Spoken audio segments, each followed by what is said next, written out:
Sex करने से पहले क्या करें? जिस रात सेक्स करने का इरादा हो, इस रोज मियाँ बीवी दोनों को पहले से जहनी तौर पर तैयार होना चाहिए।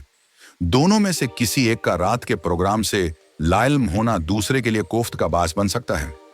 इस रात मियाँ बीवी दोनों ताजा दम हों। सुबह नाश्ते में मरगन गजा लें। घी, मक्खन और बलाई वगैरह का इस्तेमाल मुफीद है। रात का खाना जौद हजम होना चाहिए और इस रात खाना जरा जल्दी खा लिया जाए। तरिश और गर्म अशिया से इस रात मुकम्मल परहेज करना चाहिए। इस रात नमक का इस्तेमाल भी कम हो तो बेहतर है। शाम के खाने के बाद चहल कदमी करना भी मुफीद है। उसके बाद अलहदा सो जाना चाहिए। सोने से पहले मर्द को पेशाब कर लेना चाहिए।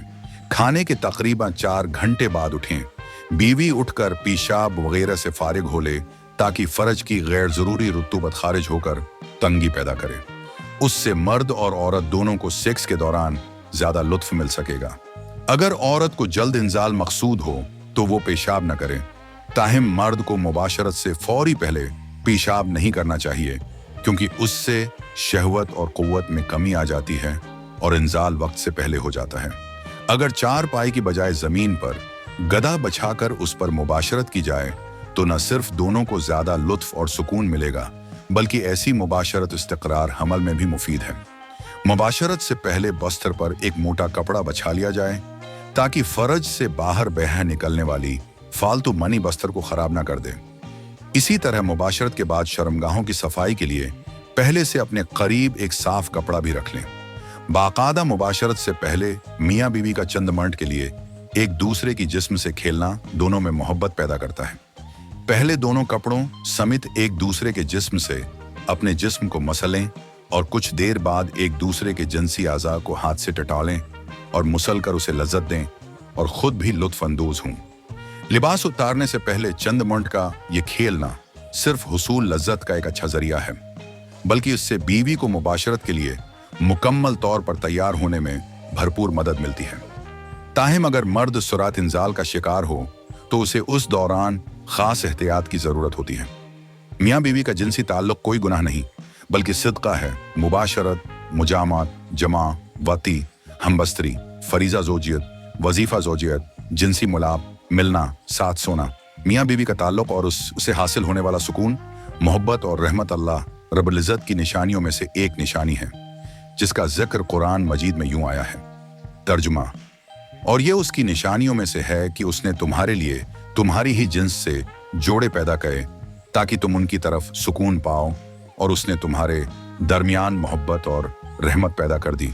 बेशक इसमें इन लोगों के लिए निशानियां हैं जो गौर व फिक्र करते हैं। निहायत अफसोस की बात है कि हम अल्लाह ताली की निशानियों में से एक निशानी की हिकमतों पर गौर व खूज करने और उसका शक्र बजा लाने की बजाय उसे मुकम्मल तौर पर नज़रअंदाज कर रखते हैं। हमारे माशरे में आम तौर पर मियाँ बीवी के ताल्लुक पर बात करने वालों के बेहया समझा जाता है। इसकी वजह से बहुत से नौबियाहता जोड़े किसी बड़े से अपने जिनसी मसाइल पूछने से शर्माते हैं और यूं उनके मसाइल गंभीर होते चले जाते हैं। मुबाशरत यानी फरीजा जोजिया एक सिद्का है। मियाँ बीवी के दरमियान अल्फत बढ़ाने और नस्ल इंसानी के तहफ़्फ़ुज़ का ज़ामिन ये अमल कोई शजर ममनुआ नहीं कि अपने मसाइल का हल तलाश करने के लिए इस बारे में बात करना बेशर्मी की बात समझी जाए। जायज़ हुदूद में रहकर जिनसी मसाइल को डिस्कस करना और उनका हल मालूम करके अपनी ज़िंदगी को खुशगवार बनाना हर इंसान का बुनियादी हक है। ये एक इल्मिया है कि हमारी गैर शरई माशरती अक़दार हमें हमारे उस जायज़ हक से महरूम रखे हुए हैं। इस्लाम की तालीमात में बकसरत जिनसी मालूमात दी गई हैं। कुरान व हदीस की बेशुमार नसूस मियाँ बीवी के ताल्लुक को न सिर्फ वाज़ेह करती हैं, बल्कि मुबाशरत के जायज़ और नाजायज़ तरीक़ों से भी आगाह करती हैं। निहायत अफसोस की बात है कि जैसे हमने उस मादियत ज़दा दौर में इस्लाम की रूहानी तालीमात को स्पष्ट डाल दिया, इसी तरह इस्लाम की उन तालीमात को भी बेशर्मी की बातें करार देते हुए उनसे भी सिर्फ नज़र शुरू कर दिया, जो एक मुसलमान के तकमील ईमान की ज़ामिन है। मन घड़त शर्म हया का लेबल जहाँ एक तरफ शरीयत इस्लामिया